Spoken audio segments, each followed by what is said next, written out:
Hi, we're here with Gene Baker. Here we are, we're at the shop. We've got dogs, we've got equipment. First of all, Gene, how did you get into this crazy business? Couldn't afford to buy that Les Paul in the window. Is that it? That's basically it. You started in wood shop in high school? Junior high school, 7th grade. Did you build a guitar there? I built a guitar and I smashed it on Halloween. How did you end up in the professional guitar building business? I know you worked for Fender, you worked for Gibson. I had to move to California first and foremost. I was born and raised in Detroit. And You couldn't help that. yeah, there wasn't a whole lot going on back there besides getting in trouble. So I got out of Michigan, came to California. Work release program or just... Almost. Could have been. Yeah. Scary. But from there, woodshop took over. Bands took over. Right. My So life was ruined. So you ended up working for which company first, Fender or Gibson? Actually, for Gibson first. But before that was the Mean Gene shop. So that was even scarier. So you were doing your own thing first. Yeah, I didn't have a clue.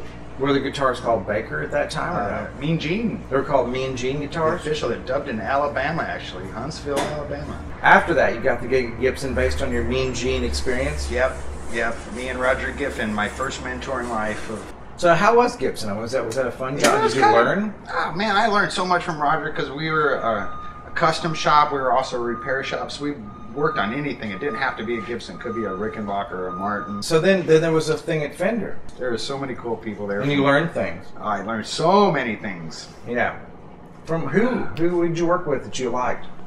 Jay Black and John Page were the stars. Fender wanted us to put our decals, the Master Builder decals, on models, but having more apprentice help. Kind of like starting your own little shop. So I figured, man, if I'm going to do that, I'd rather go start my own shop and do my own thing. And you did. And that's exactly what we did. So after that, was it B3? Yep, built by Baker. It was Cliff Coltrane from Destroy All Guitars. And so here we are now, and what that brings us to is this relationship with a company called PBG, which would include you and a bunch of other amazing builders working together. And this man is like, without a doubt, even master builders like, Roger Giffen say that this man here is the CNC champion of the world. It's like he knows how to run those machines and make the bodies turn out great, the necks turn out great. Gene's guitars are flawless. They're extremely tight and very, very well made. I've always enjoyed Gene's work. Thank you, Gene. If there were a couple of things that you would like people to know about the way you design guitars that don't just get it from looking, what would a couple of things be that really, turn you on about guitar building that you don't usually just get by looking? Is there something that you put into this that you want people to know about that they don't get? God, there's so much that you can't even touch and see that it's beyond words in so many ways. Everything from hand selecting the lumber to just the thought process between how you even select that lumber for what type of model, is solid body or hollow body, and grain directions and just so much. But what direction do you like the grain to go on a body? If the neck's here and the body's this way, is it vertical or horizontal grain? I like a lot of quarter sawn in the necks. We use a lot of slap sawn in the bodies, but anything to send the tone in a new direction.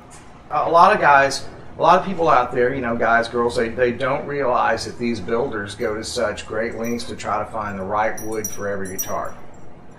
And that's part of what makes Gene's instrument so special, is that he's able to find the right woods, right weight of woods, to really try to make people's guitars sustain and have the properties that we all want in a great guitar. Like even the guys today were chopping up all the raw lumber, and so we once we get it chopped into a billet, we'll weigh it, we'll categorize it for like grain quality, for weight quality, so we can assign it to the right model, so you don't end up, nobody wants to play a brick. Gene is about to like really jump in here and be a part of something really big. There's going to be how many different guitar models built by you in this factory? I think we got you mean just under the B3 brand, or no, it's PBG brand? Oh God, I think we're looking at 7 models already between all the accumulated master minders. Well, I think in my mind, the greatest thing about the way this is going down is that a guy will be able to walk into a store more readily,